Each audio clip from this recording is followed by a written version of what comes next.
Ya, bismillahirrahmanirrahim. Assalamualaikum warahmatullahi wabarakatuh. Perkenalkan, nama saya Naufal Sartono dan kali ini saya akan share terkait dengan bagaimana menentukan menganalisis data secara deskriptif, data statistik secara deskriptif. Nah, secara deskriptif saya akan membahas terkait dengan beberapa hal, yaitu terkait dengan rata-rata, modus, median, standar deviasi, variansi, frekuensi, dan kuartil. Saya tidak akan membahas terkait dengan rumus-rumusnya, kan teman-teman sudah bisa pelajari itu di buku-buku ya, dan banyak referensi. Saya di sini hanya terkait dengan bagaimana cara menganalisisnya secara statistik menggunakan SPSS. Nah, yang saya bahas di sini adalah rata-rata. Habis itu teman-teman sudah tahu bahwa rata-rata itu menunjukkan distribusi nilai yang sama untuk setiap kategorinya.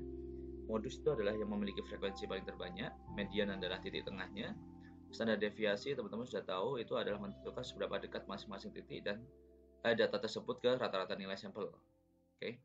Habis itu variansi adalah ada dua hal kategorinya. Jika nilai variansinya itu kecil, maka jangkauan data terjauh itu semakin dekat dengan rata-rata. Itu jika nilai variansinya besar, maka jangkauannya itu juga besar gitu. Nah, ini sebarannya juga jauh-jauh gitu. Frekuensi itu menunjukkan ukuran jumlah terjadinya suatu kejadian. Kuartil itu sebuah teknik yang membagi data menjadi 4. Artinya data diurut dulu, habis itu dari n-nya dibagi 4. Misalnya di sini kasusnya n-nya ada 39 ya. Ada 39. Maka 39 dibagi 4.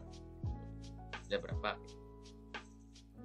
Oke, gitu teman-teman. Jadi kita akan membahas terkait dengan ini. Dan ini saya juga sudah punya datanya. Ini data panjang rambut cowok dan cewek ya. Oke, panjang rambut cowok dan cewek. Nah, seterusnya teman-teman kita akan mencoba untuk menggunakan SPSS. Saya akan menggunakan SPSS ini yang versi 23. Semoga beres, kalau tidak beres kita ganti yang versi 16. Oke. Oh, aman. Aman, masih menunggu lagi. Nah, udah siap. Oke. Nah, di sini saya akan mencoba langsung kita tulis di sini misalnya panjang rambut cowok. Oke.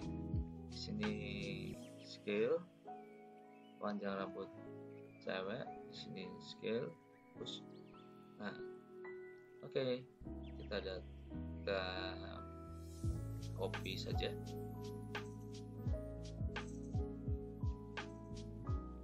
Paste.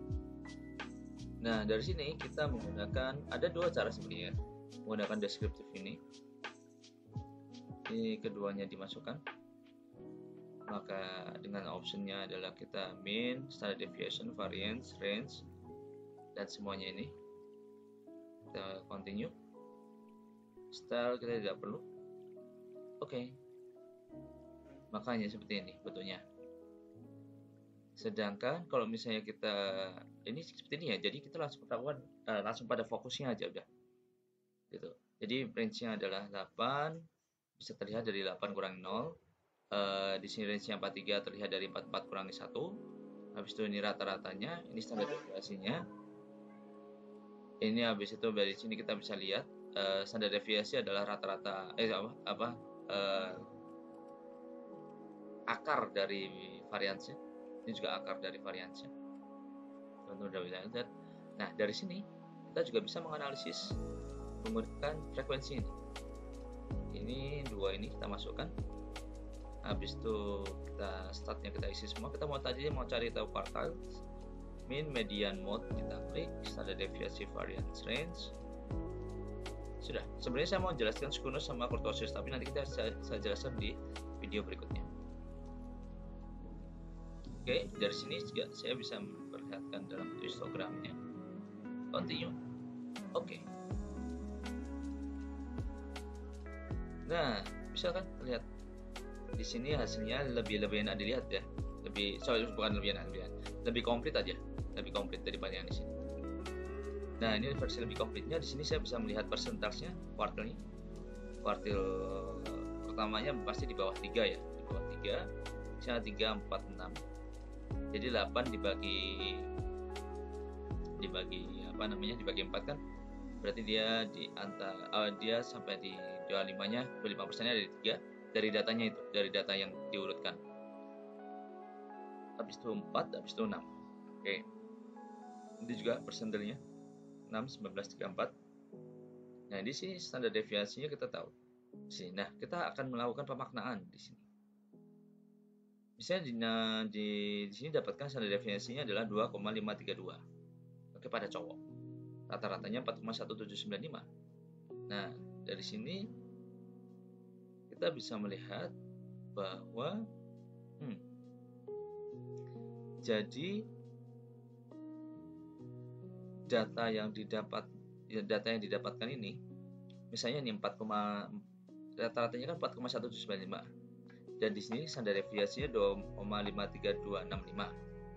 Berarti kalau kayak gitu nanti di sini 4 ini 4,17 ini 4,17 atau 4,18 itu kita bisa melihat bahwa ketika dia di sini, ini rata-ratanya di sini, maka sebarannya itu bisa dibagi menjadi tiga daerah, kanan dan kiri. Tapi kanan bisa dibagi menjadi 3, kiri bisa menjadi 3. Oke, membagi tiganya gimana? Sebelah kanan berarti kan 4,18 itu ditambahkan 2,533 itu adalah daerah pertama. Habis itu ditambah lagi 2,533 lagi, itu daerah kedua. Habis itu tambah lagi 2,533 lagi, itu daerah ketiga. Sama pun sini dikurangi, dapatlah dapatlah 3 daerah tersebut. Nah, teman-teman, ada sebuah teori yang menyatakan bahwa pembagiannya itu bisa melihat seperti ini. Jadi daerah pertama itu sifatnya adalah 99%. Jadi dia 99% ada di daerah pertama. Nah, habis itu di sini 9,5% ada di daerah kedua. Habis itu 68% itu ada di daerah ketiga, sisanya itu 0,15%. Nah, itu nanti silakan nanti kita akan bahas di video berikutnya terkait dengan apa itu tadi persentase itu. Tapi intinya adalah standar deviasi itu menjelaskan daerah-daerah tersebut tadi itu. Maka semakin kecil standar deviasinya, maka kita bisa melihat bahwa sebarannya itu semakin rengkat. Sedangkan semakin besar standar deviasinya, maka sebarannya juga semakin luas. Kenapa saya bilang sebaran? Karena ini juga adalah akar dari variansi ya. Akar dari variansi standar deviasi itu, maka ya sama aja lah saya menjelaskan seperti itu. Oke, di sini juga ada detailnya. Di sini teman-teman. Nanti teman-teman bisa baca di sini. Misalnya 10 itu dapat berapa satu frekuensinya dan seterusnya. Oke, ini adalah cara menjelaskannya. Nanti di video berikutnya kita akan bahas terkait dengan skewness dan kurtosis. Demikian, terima kasih. Wassalamualaikum warahmatullahi wabarakatuh.